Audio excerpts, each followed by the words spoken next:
Hello and welcome to the Free in My Faith podcast. It is the prison ministry podcast of Nick Vujicic Ministries. We hope that this blesses you, encourages you, and gives you hope.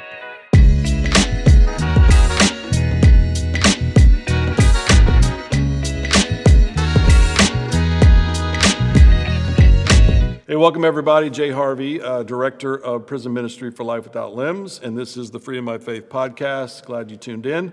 Glad you're listening. You can always listen at www.lifewithoutlimbs.org. And this is episode 3. I'm very excited today to have with me Kojak Fuller. And there's so many ways we could go with this conversation, but what I really want to do, since I know Kojak a little bit, is just kind of dive in and just chop it up a little bit with some basics at first, and then tell the listeners about a ministry that you're involved in starting and getting up and running here in the near future. But won't try to fake it. I've known you a long time.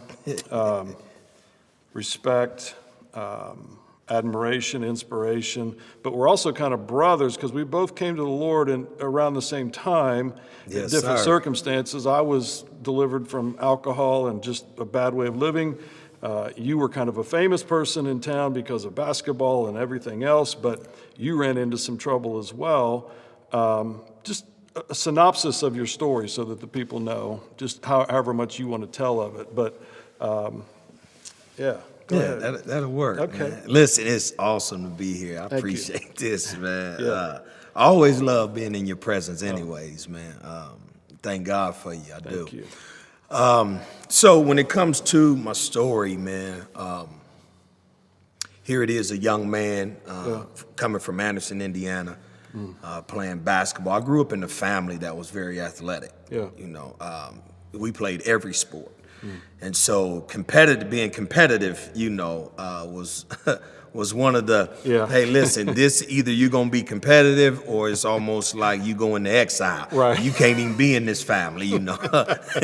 Yeah. So, man, I grew up, man, older cousins, man, uncles that played basketball, man. And basketball I played every sport. Right. But basketball became the sport that, you know, I was like, hey, listen, I'm getting pretty good at this right here, and so let me try this all the way. And I just fell in love with it.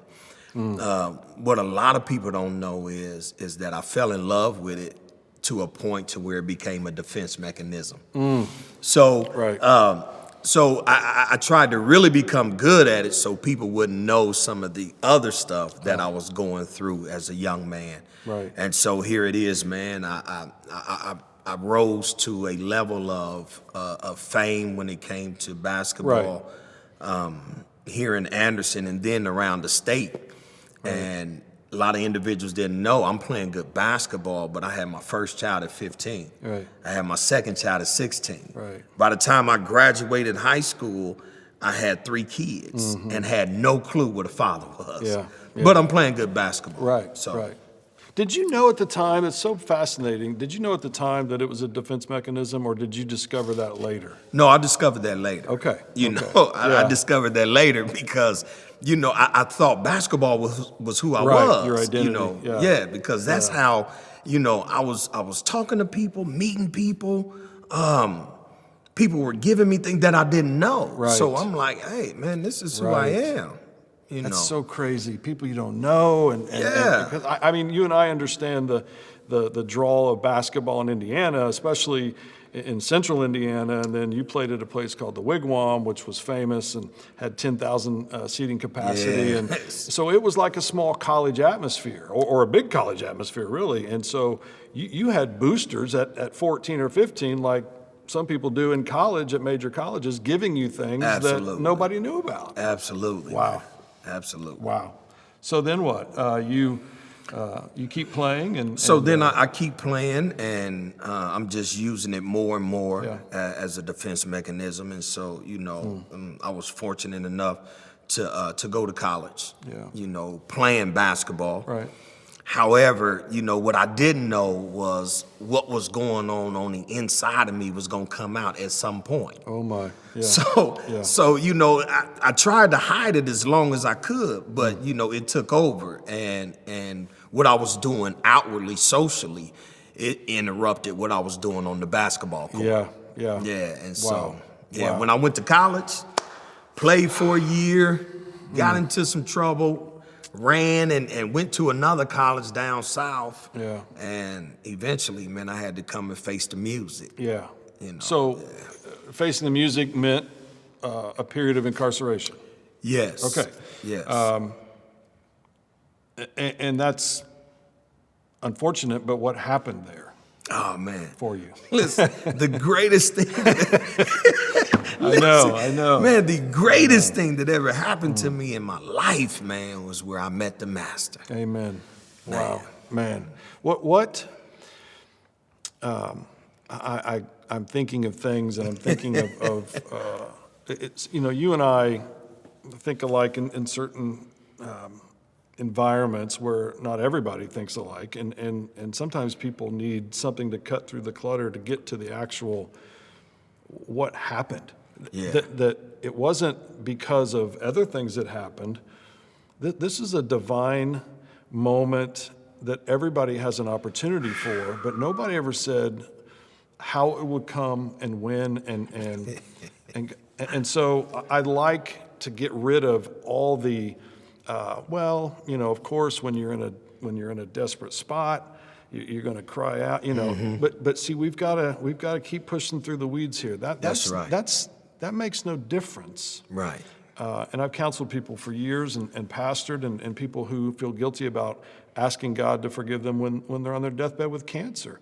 Listen, if we're going to give God be the author of our life, then He's got to have some editorial control, That's right? right. He's Right.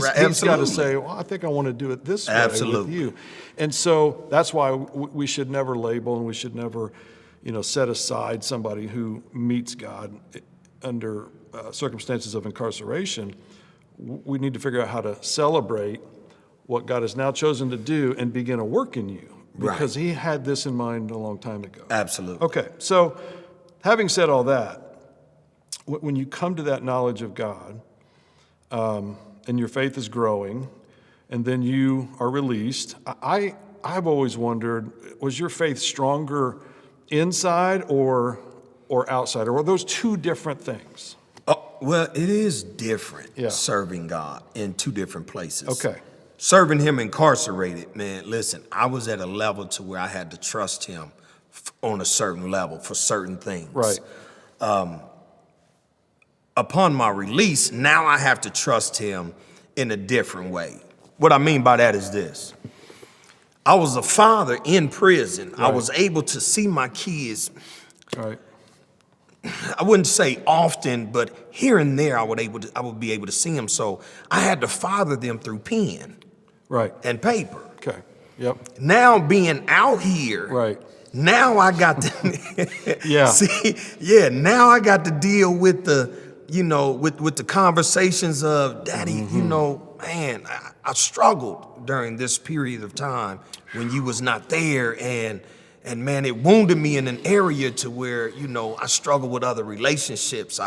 And so now I have to face that. Right. So God had taught me something, man, when I was in prison. He had taught me because I thought that I was preparing to come out here. Right. You know what I'm saying? I'm preparing, man. God preparing me for the streets to get out there. Right. And man, the Spirit of God just lovingly rebuked me and was like, no, I'm not preparing you for that, because that's going to be there. Yes. I'm preparing you for when you have to face it. That's right. I'm preparing you to learn how to trust me when you have to face it, because it's not a matter of if I'm going to face it. You're going to have to. And you're going to have to know me in a way to where, man, look, you learn how to walk on top of that. That's right. Isn't that the most powerful understanding, the most powerful, intimate detail, I think, about that applies to everybody? God is always trying to get us to woo us in, not to just bow and obey and cower, but to get to know him at a level where we can trust him. Oh, absolutely. Because he's the only one that knows the future. Come on now. So, and I love what you said about, and, you know, when you're incarcerated, and I've done prison ministry, and I'm not speaking for anybody but myself, but I do know that I've seen God-fearing men, women, that they just have to display their faith in a different way when they're incarcerated, because there's different things you have to do to survive in that environment. Just like there are things you have to do here to survive as well, but they're totally different. They're totally different. Totally different. Right. Totally different. But God is still the same. Still the same God. Right. Still the same God. What society tries to do is separate those two things. Right. And they would be much happier and grow much quicker if they knew that it was the same. That's where the opinion comes in. Man, that's jailhouse religion. Right, right. And it's like, man, you have no idea, because when I was in prison, I had to learn how to trust God in a level to where I had no experience. Right. See, I ain't had no experience in prison, so I didn't know, I couldn't lean on my own understanding because I had none. Oh my, that's So powerful. now I got to trust God Right. in a way to where it's like, man, listen, I'm holding on to you, and it has nothing to do with what I Right. see. Peter had no experience walking on water. Come on right? now, right? So he Come said, on, man. okay, this is what I have to do. Wow. Yeah. So one more question about that. Then I want to talk about your ministry. But what is being on the inside and being a spiritual leader to other men? I know that you were. I know that you were trusting God and making plans, and you know, your life was changing rapidly for the good, but actually for the good of the kingdom. And it wasn't just about getting out of trouble. It's about getting right with God so that your whole world opens up, okay? Yeah. So when church volunteers or people come in, what's the one thing that you would want to say to them that you wish they would understand better before coming in? Now, we never criticize anybody for going in and doing prison ministry. To physically and mentally choose to go through and go get patted down and go into a prison to minister to people, to see people, to love people is a wonderful thing. But sometimes they miss opportunities. What's just one thing in your experience, because this will help people who are listening to this to maybe think things through before the next time they go in? You know what, Pastor Jay, I think that, see, the playing field is not level. You know, because when individuals go into the prison, they go in with the mindset of, man, y'all need help. Right. So I'm coming to help you. Right. And it's like, wait a minute. Now, I'm already here, but the help already been here. Right. The help already showed up. That's right. That's why I'm sitting in this service, because I've already been helped. But if they can go in there with a mindset of we're on the same playing field. Yeah. And man, listen, these are brothers and sisters in Christ, to where now I'm in a position to where I go in to receive. Yeah. God, what you got for me? Oh boy, I tell you. You know what I'm saying? Yes. So when you go in with that mindset and you don't go in to where, I got to give them something, because the thing about it is there's some stunted growth. Yeah, that's right. That's right. And man. When I train churches sometimes or volunteers, they love to quote the verse that says, you know, when I was in prison, you visited me, right? Man. But I have to remind them that Jesus didn't say anything about talking. They just visited. There's no specificity about them having to talk. Now, they will, but you said it. I think this is the biggest key, is if you can walk out and know that God has taught you something. Yes. The volunteer. God has Absolutely. taught you something about yourself through one of his other children. Yeah. Because you're equal, then we're to take that back out. But it has nothing to do with location. Oh, it has nothing to do with location. Right. Absolutely. And I love that. I love helping people get to that point. But one of the main reasons I asked you to be on the podcast was a couple days ago, I had learned that you're taking this new ministry to a different level, and I want to give you a platform to do that. So tell us about Money Ministries. Oh, man. Yeah, I'm excited for you, man. I am. Listen, man, I am super excited as well, man. You know, one thing I understood, that it was one time where God had new in my spirit. Yeah. And I was like, man, new. You know, when we get new clothes, new shoes, you know, we posture different. Matter of fact, you know, we want to show right. people. That's right. You know, hey, look, I got a new watch. You know, we want to show newness off. And when that was in my spirit, I had, you know, next thing you know, I lost my brother. He was 3 years younger than me, and he died in prison. And the very thing that I made it out of, he didn't. Right. Right. And so I didn't understand that part of new. And he was like, yeah, you're going to go in a new season, but you're going to experience loss. So you're going to experience a new season without what you're used to having. And so, Wow. but I didn't know Yeah, what God right. was preparing me for. So here it is, Money Ministries, man. And as you see this logo, man, this Right. is my grandson right here, right, man. right, Listen, right. and who my grandson was to me, man, it was Right, so, right. he was my male companionship because Right. I have girls here in my hometown. Right. And so he's the first grandson, so Right. I'm like that male companionship. But money stands for moving obstacles now for every youth. Yeah. Okay. And so here it is. Me and my grandson, we would play basketball, Nerf basketball, in my house. And when he would score, I'd be like, money. Right. So then when I would score, he'd be like, money. Money. You know. Right. And unbeknownst to me, that you know, May 12th, I was going. My grandson was not going to be here anymore.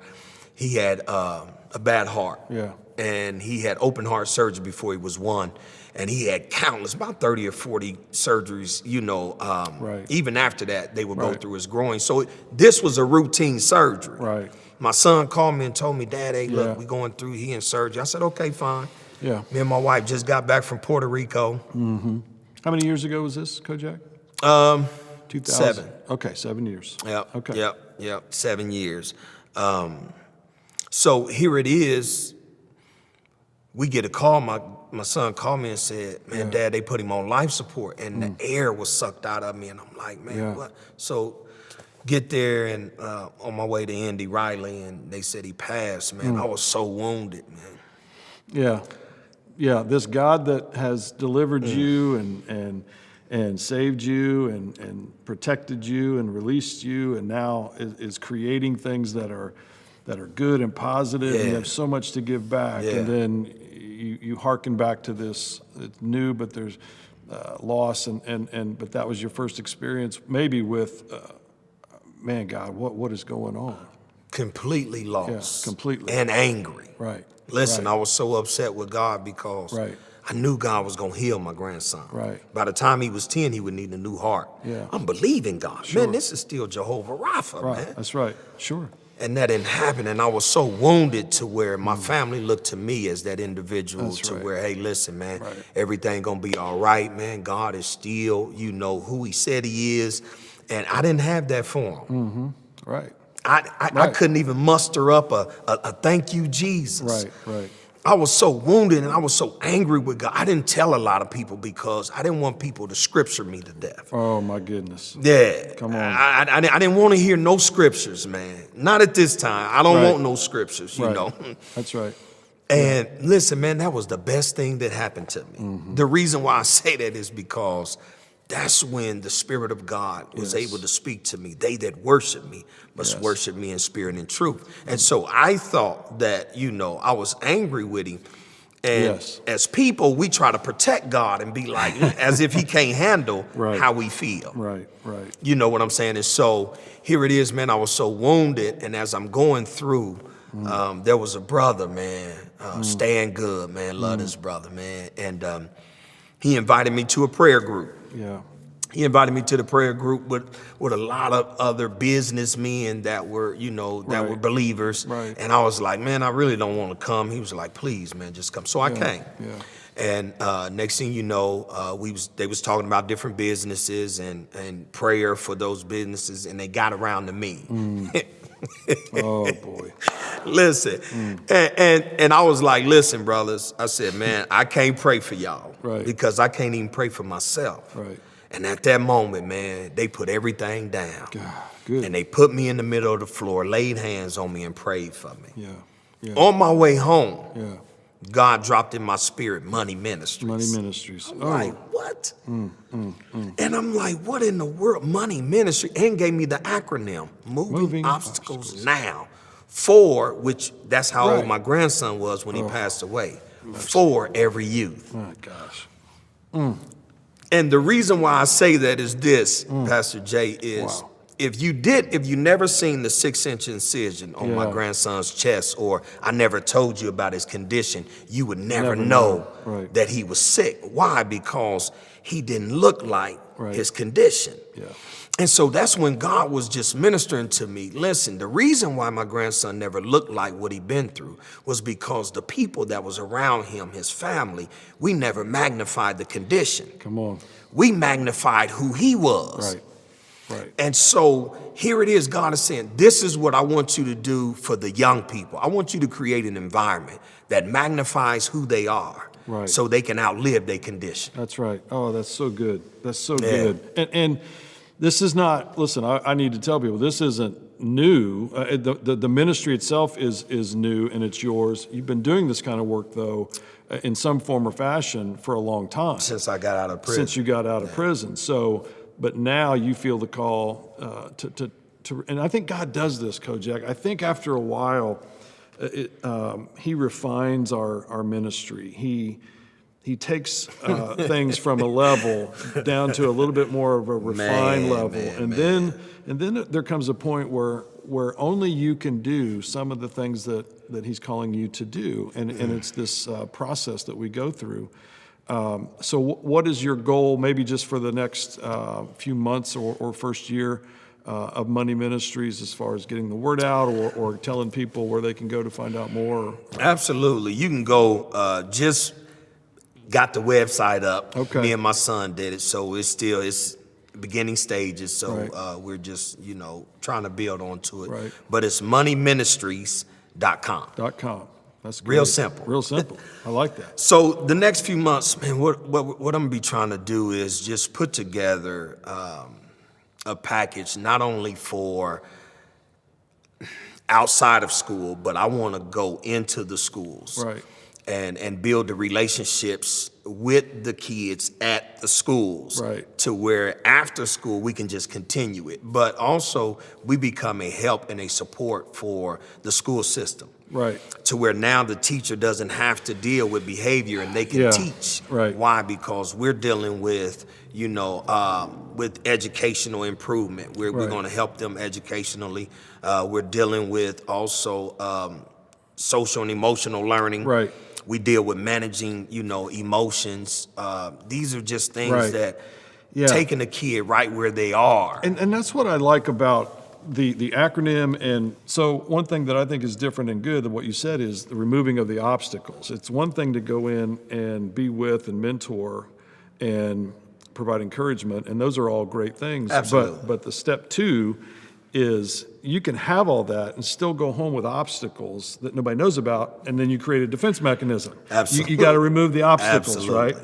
And if somebody would have done that for you maybe and given you an outlet to get some of those things removed, maybe it would have went differently. But that's, to me, the exciting part of someone who obviously is equipped and is called. It's not just to be with your neighbor, it's to bear their burden. And so that's what I hear you saying. That's exactly, because one thing, and I'm specifically, us as people, we do this, but specifically I'm gonna talk about youth. Youth, what they do is, whatever the obstacle is, it could be mom struck out on drugs, dad is incarcerated. So that obstacle right in front of them, everything, every relationship, everything outside of that obstacle is filtered through the obstacle. That's right. So now people don't understand what's going on with this kid, is because all this kid can see is this obstacle. So Money Ministries, what we do is, let's remove the obstacle so you can see a bigger perspective of yourself and of life. Of yourself. And Absolutely. That's so good. That's so good. And so often I think we can't necessarily change some of those things, but you just said it. It's about allowing them a space to see without that filter. And they don't know how to do that. They don't know how to do Absolutely. that. You're right. Man, I'm excited. Well, listen, I'm going to have you back at some point, and we'll see how things are going. But I really appreciate you coming. You're my brother. Thank you for having me. And I'll be sure and tell everybody I know about Money Ministries. Make sure you tell everybody you know, because, man, listen, we got Right. some exciting things coming up, man, good. and we need support. Good. Yeah. I'm so happy. Thanks for joining me today. Thank you, brother. Love you, man. So for Life Without Limbs Ministry, this podcast, episode 3, Money Ministries with Kojak Fuller. Thanks for tuning in, and we'll see you in a couple weeks. We're out. Thanks, Kojak. Appreciate it. My pleasure. That's powerful, powerful.